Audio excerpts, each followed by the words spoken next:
nderuar miq, mirë se erdhët në Sport Focus. Takohemi si çdo pasditë së bashku për të njohur me zhvillimet më të rëndësishme nga bota e sportit. Kualifikimi i Shqipërisë në botëror duket se nuk ka qenë kusht për trajnerin Silvinjo, pasi presidenti i Federatës Shqiptare të Futbollit Armand Duka la të hapur mundësinë për të zgjatur kontratën sërish nëse palët do të bien dakord. Për atë se çfarë u tha në konferencë ditën e sotme, por edhe për kampionatin që duhet thënë që ka hyrë në fazën e vet më të rëndësishme, pasi përveç vllaznisë janë plot 5 ekipe që garojnë për vendet e para dhe garën për mbijetesë. Do lidhem drejt për së drejti për të biseduar më shumë me gazetarin Mantho Prokopi. Mantho, përshëndetje dhe shumë faleminderit për kohën tuaj.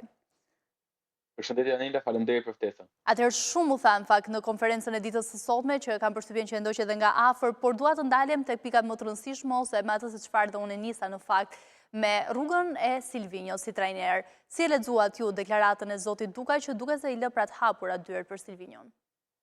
Kryefjalë në fakt ishte tema e Silvinjos dhe në konferencën për shtyp ditën e sotme, pasi kur u rinovua kontrata me kush botrorin, të gjithë menduam që eliminimi nga Polonia do të thotë një miropafshim me Silvinjos me kombëtarët shqiptarë të futbollit, por ajo që tha ditën e sotme kreu i Federatës Armand Duka, lart kuptoi që tashmë rinovimi është në dorën e Silvinjos. Pak a shumë ajo e përmbledh se çfarë Duka tha është fakti që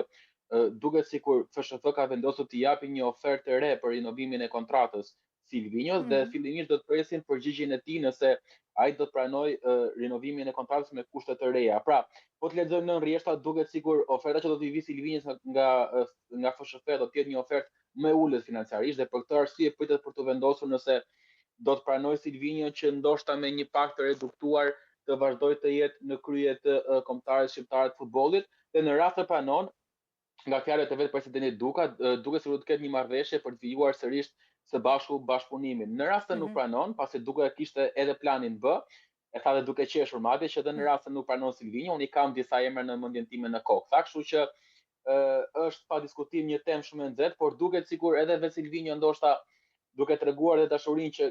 gjatë tashmë e ka për Shqipërinë, është mësuar me kombëtaren ton, ka disa vite këtu, shihet si një vazhdim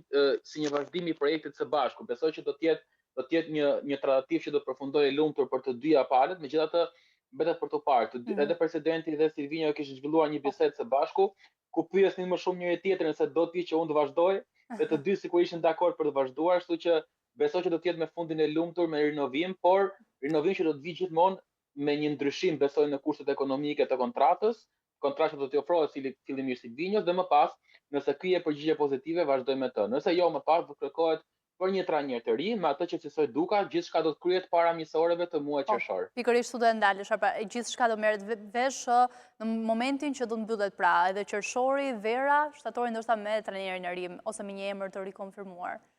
Gjithçka në fakt bëhet në plan të mbyllet ndoshta edhe para misoreve të muajit qershor, pasi siç e konfirmoi dhe Duka, në muajin qershor do të kemi 2 misore, ku e para dhe aty ku mungon vetëm firma në kontratën e misores është sfida me Luksemburgun. Pra po themi se e kemi pothuajse të mbyllur misoren e parë me Luksemburgun në muajin qershor, por po punohet edhe për një misor të dytë po në muajin qershor mes Kilit dhe Danimarkës. Një nga këto dy përfaqësueset janë ato me të cilat federata jonë po kryen tratativa për një misore të dytë në muajin qershor, të dyja të paktën në letër të planifikuara për të zhvilluar në Tiranë në Air Albania. Qartë. Mirë, Mantho, meqense jemi tek trajneri Silvinjo, puna e cilin fakt ka qenë shumë e mirë sa i përket rrugtimit deri në Europian, edhe në këtë rrugtim drejt eliminatorëve të botrorit në arritëm një fazë, një moment historik, po ti padyshim që i ke ndjekur vazhdimisht edhe kritikat e themi dhe arsyeja pse u pati kaq shumë mshim le themi mbi trajnerin. Pse ndodhi kjo sipas teje? Pra lidhet patjetër vetëm me emrat të cilët pritej që do aktivizoheshin dhe do besonin më shumë minuta dhe e bën këtë më shumë përgjegjës Silvinjo? Nëse do pyesnit mua, tha presidenti Duka në konferencën për shtyp, ndoshta edhe unë mund të kisha rezervat e mia sepse luajti Bajrami ose pse nuk luajti dikush tjetër, por unë jam i mendimit që është trajneri ai që i shef lojtarët më mirë në seancat servitore dhe është ai që vendos se kë do të hedhin fush. Shikoni, kam kuptuar nga tifozët shqiptar që secili nga ne,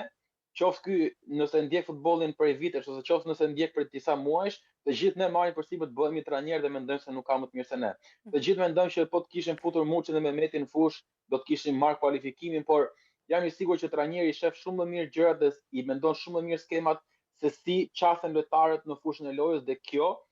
vihet re më shumë në seancën servitore. Pa diskutim që ne duam emrat më të mëdhenj të jenë në fushë gjatë gjithë kohës, por rezultatet i kanë dhënë të drejtë Silvinjos në gjithë paraqitjet që përfaqësuesa shqiptare ka bërë. Pa diskutim, ndoshta loja ose mënyra se si sulmojmë mund të jetë temë diskutueshme, por rezultatet kanë qenë aty. Kemi marrë kualifikimin evropian, kemi shkuar për të parë në play-off, pra rezultatet e thën në mënyrë më të thjeshtë ne ja mbyllin gojën gjithë kritikëve, pasi Silvinjo i ka marrë ato dhe i ka marrë shumë bindshëm. Kështu që për mua, nëse do më pyesje mua nëse do doja që ky trajner të ishte ende pjesë e kombëtarës tonë, do thoya që po, pasi e ka bindur me rezultate. Pastaj mënyra e lojës mbetet për të diskutuar, pasi mos harroni që ka dhe lojtarë që nuk kanë minuta në këmbë, reparti i sulmit s'ka minuta në këmbë, kështu që ndoshta mund mos jetë ky problemi i Silvinjos. E qartë. Mirë, para se ndalemi tek gara që po zhvillohet në kampionat, një lajm i ditës ishte dorëheqja e Ilir Tetovës nga Egnatia, kishte sinjale për këtë largim Manthon nga burimet e tua? Në fakt erdhi si rrufen në qiell të hapur, u paralajmërua një ditë më parë konferenca e jashtëzakonshme për shtyp, ku duket sikur Tetova e kishte marrë vendimin për t'u tërhequr nga Egnatia. Në fakt arsyeja kryesore që trajneri dha në konferencën për shtyp ishin shkaqet shëndetësore, pra duket sikur ka diçka që nuk shkon me shëndetin e tij. Mos harrojmë që para disa muajsh kaloi një problem në zemër, u rikthye të jetë në krye të pankinës së Ignatias dhe në deklaratën për shtyp ditën e sotme tha që ndoshta rikthimi ishte më i hershëm se ç'duhet dhe më i nxituar se ç'duhet. Pra ndoshta trajneri edhe pse pohoi që ka shëndet të plotë dhe të mirë, po mund të ketë pasur vështirësi në aspektin shëndetësor dhe për këtë arsye ka vendosur të tërhiqet. Në deklaratën e tij u lexua se një tërheqje për kohë të gjatë, tha në fakt Tetova, pasi do duhet tha që të rakordohen dhe me mjekun tim, por të paktën do duhet të tërhiqet për momentin për të parë dhe se si do të vazhdoj ecuria e tij shëndetësore. Për të theksuar fakti që e mbyll me Ignatian vetëm në fund të sezonit. Pra Tetova do të vijojë të jetë në krye të Rogozhinasve në 4 javët e fundit, 5 javët e fundit të A-Business Superiore dhe në 3 javët e Final Fourit, duke përfshirë edhe Kupën e Shqipërisë etj. Pra, do të mbylli komplet ciklin e këtij sezoni dhe më pas nga sezoni i ardhshëm do të hap krahun, e thënë në një farë mënyrë kështu, për të pushuar disi ku në fakt e mohoi të ketë një afrim me Teutën në sezonin e ardhshëm, por kjo mbetet për të parë përsëri, pasi i citoi pak si fjalë portalesh në këtë moment, por gjithsesi e la të hapur, pasi ta vetëm për momentin janë fjalë portalesh. Për të ardhmen që nëse kalon mirë testet mjekësore dhe nëse gjithçka është me shëndet plot, ndoshta mund të jenë një derë e hapur për të që mbetet për të parë. Patjetër, e vërtet në fakt dhe e mbyll me Ignatian dhe bukur do ishte për shembull nëse do ta mbyllte me një trofe, dhe duhet thënë që kemi 2 trofe shumë të rëndësishëm në këtë moment Manthon, pra është Kupa e Shqipërisë edhe kampionati. Përveç vllaznisë që e ka siguruar pra vendin në Final Four, kemi Elbasanin, Ignatian që po flisin, Dinamon, Partizanin dhe Teutën, pra matematikisht me pikë që janë ende në garë për siguruar 3 vendet e tjera. Çfarë pret nga këto sfida dhe duhet thënë pra që janë edhe ethet e fundit? Por e ngacmova pak konferencën për shtyp Tetovën, ku i thash që me që e mbyll me Ignatian, kush është po themi kujtimi më i mirë që ke me ta, dhe u tregua shumë ambicioz duke shtuar që sezoni nuk ka mbaruar ende, tha ndoshta një trofe në fund do të ishte më i bukur i gjithë rrugtimit tim me Ignatian. Pra duket sikur trajneri ka ende në plan dhe nuk dorëzohet për të mbrojtur titullin kampion për herë të tretë radhë, që do të ishte diçka vërtet spektakolare. Për të ndalur dhe skuadrat e tjera, kjo javë, java e 32 të A-Business Superiore, mund të jetë java e festës për Elbasanin, pasi matematikisht në rast se fiton në përballjen e tyre ndaj Teutës ose në rast se ndjekësit e Partizanit dhe Dinamos gabojnë në sfidat e tyre, Elbasani matematikisht do të siguronte kualifikimin në fazën Final Four, ka përkthyer dhe kualifikimin në Kupat e Evropës, që personalisht mendoj që do të ishte një sukses shumë i madh për Elbasanit, duke qenë se të vish nga kategoria e parë vetëm një sezon e gjysmë parë dhe të vish tashmë në zonat evropiane ku përkthehen dhe të ardhurat shumë të larta, do të ishte një arritje shumë e madhe për Elbasanin. Kështu që kjo javë është shumë e rëndësishme për ta, luaj në transfer ndaj Teutës, një Teutë që është shumë e vështirë për të luajtur pasi kërkon pikë me do e mos edhe për ëndrrën europiane, por edhe për të bërë paraqitje sa më të mira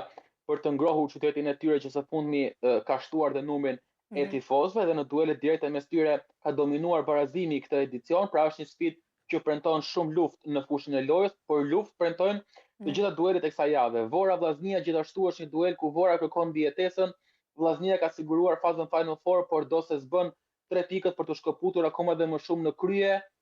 dhe në një farë mënyre të vinë në Tiranë për Final Fourin pothuajse e shpallur kampion. Pra një vllaznin që kërkon aratin në krye. Pastaj kemi Ignatia Flamurtari me Flamurtarin që në rast se gabon sërish praktikisht i thot lam të mirë kategorisë superiore, ndërsa Egnatia kërkon pikët për të mbajtur hapjen e Vllaznisë dhe Elbasanit në krye. Po. Dinamo Tirana, derbi kryeqytetit, ku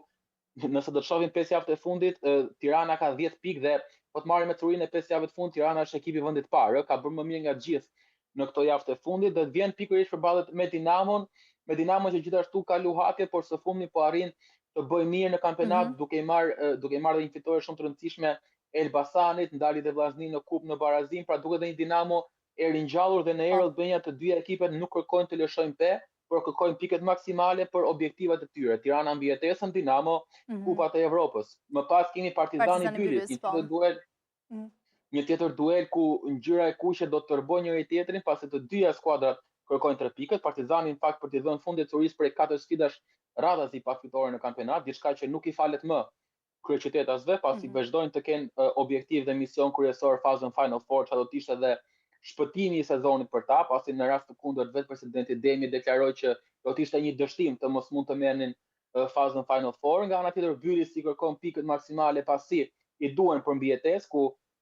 në zonën e ftohtë të rënjes lufta është bërë akoma dhe më e ashpër me një Bylis, me një Tirana dhe një Vora me pikë të barabarta që kërkojnë të shmangin me dorë mos vendet 9 dhe 8 dhe luftojnë të gjitha për vendin e 7. Partizani së shtamë në shtëpi ka për detyrë tashmë që të kundërpërgjigjet dhe të zgjohet nga ky gjumi letargjik i 4 sfidave radhazi pa fitore, nuk ka më justifikime për demat, duhet 3 pikët, pasi në letër vinë si të avantazhuar dhe mos harrojmë që ky mund të jetë nisja e një cikli shumë të rëndësishëm për Partizanin, pasi në 2 fatet e mëparshme na ka mësuar që fitonte radhazi me Bylisin, flamurtarin Tiranën dhe merrte 9 pikë shumë të rëndësishme që e ngrinin gjithmonë në renditje. Nëse arrin ta bëjë sërish këtë gjë, do të ishte shumë kritike për demat që ju thash objektivi kryesor kanë fazën Final Four tashmë, pasi ëndra titull besoj që është shuar. Absolutisht që po dhe do jenë në garë megjithatë për këto 3 vende. Kush mendon ose më saktë cili nga ekipet, pra ku kemi parasysh Elbasanin, Egnatian, Dinamon, Partizanin dhe Teuton, mendoni që do i sigurojë? E di që janë në lojë të gjithë, por që duke parë ndoshta edhe Turin? Për mua Elbasani dhe Egnatia kanë siguruar prej kohësh vendin e tyre në fazën Final Four. Pra betejë më e madhe bëhet për vendin e 4 dhe të fundit dhe në këtë betejë unë përjashtoj Teuton, nuk e shoh si të mundur që të mund të arrijë 2 skuadrat e kryeqytetit, pra lufta më e madhe dhe lufta kryesore e fazës Final Four është vetëm vendi i 4 mes Dinamos dhe Partizanit, me Dinamon që ndoshta ka dhe një aspekt më të thjeshtë psikologjik, pasi mund t'i bëjë dëmin kryeqytetatëve të tjerë, pra të kuqve, edhe në rast se Partizani merr vendin e 4 dhe Dinamo fiton kupën e Shqipërisë, do të ishte Dinamo që do të diqte demat duke kaluar ajo në Europë. Pra, Dinamo ndoshta bën akoma shpresa të gjallë në 2 fronte, si në kampionat si në kupë për zonën evropiane, ndërsa Partizani duhet t'japin 100% vetëm për kampionatin, për vendin e 4 dhe shpresoj që Dinamo të mos marrë kupën e Shqipërisë, por ose të paktën të shpresoj të shmangi vendin e 4 në fazën Final Four më pas, ku do të përgjysmohen pikët, do të përgjysmohen diferencat dhe ndoshta demat mund shpresojnë për të kaluar në vend të tretë dhe vend të dytë, edhe pse duket shumë e vështirë me formën që Elbasani, Egnatia dhe Vllaznia po tregojnë, pasi kanë treguar që janë 3 skuadra me nivele komplet të tjera nga skuadrat e tjera ndjekse. Shumë e vërtet. Mendoni që Tirana ka shpëtuar për këtë sezon? Duket sikur Tirana e ka kryer atë hall dhe duket sikur mbijetesa është shumë pranë në fakt, por duhet parë pasi shumë kritike është sfida me Dinamo. Në rast se kryeqytetasit, pra Tirana, marrin edhe ndoshta edhe një pikë me Dinamo, për mua do të ishte shumë e mirë për ta, një fitore do të ishte akoma edhe më e mirë, por duhet shmangin me dorë mos humbjen, pasi humbja do të shtonte presionin, do të shtonte më shumë tensionin brenda grupit. Vetë Orges Shehi ditën e sotme në konferencë për shtyp tha që grupi tashmë ka rikthyer qetësinë, është një grup i cili ka merita për këtë që ka arritur, tha Shehi, por situata e qetë pa diskutimin ndihmon. Në rast se gabojnë me Dinamo dhe marrin një humbje, pa diskutim do të ktheheshin në ato tensionet e luftës për mbijetesë që nuk i bën mirë askujt dhe për këtë arsye Tirana duhet shmangi me dorë mos humbjen. Ndërkohë Skënderbeu dhe Laçi pritet të ngjiten në elitën e futbollit nga ana tjetër, teksa 2 ekipe detyrimisht do bien. Po, janë Skënderbeu me Laçin që janë pothuajse të kualifikuar dhe për të rikthyer në elitën e futbollit shqiptar, i kthehen 2 emra shumë të rëndësishëm dhe shumë emra që kanë qenë pjesë e historisë të kampionatit shqiptar, sidomos së Superligës, emra që shpresojmë që sezonin e ardhshëm të mirë investohen dhe të rikthehen fuqishëm dhe të mos rikthehen me idenë që rikthehemi dhe të shmangin përsëri rënien nga kategoria. mbetet për të parë çfarë do të bëjë, sidomos zëvendja kryesore është tek Skënderbeu, pasi sezoni i ardhshëm përkon edhe me vitin që dënimi i tyre në Europë përfundon. Pra, ushqit e të Borës mund të bëjnë investime vërtet serioze dhe të bujshme për të rikthyer një skuadër direkt për zonat evropiane, pasi aty më pas do të mund të rinisë një cikël i ri për korçarët, me pjesëmarrje në Kupat e Evropës, me më shumë financa që vijnë nga Kupat e Evropës dhe me një Skënderbeu më kompetitiv, duke na rikthyer ndoshta vitet e arta të 10 viteve, 12 viteve më parë, ku Skënderbeu dominonte futbollin shqiptar. Por kjo e thëna me të bërë ndanje malitor të popullit shqiptar, kështu që do duhet shumë punë korçarëve, por që shpresojmë se ti kthehet bukuria. Patjetër, mundësin do e kem, pastaj është në dorën e tyre për të më të mirën. Për ta mbyllur Mantho, titulli kampion këtë sezon në cilin qytet do të shkojë? Shiko, unë jam i ndar 50-50. Unë jam mes Vllaznisë dhe Elbasanit.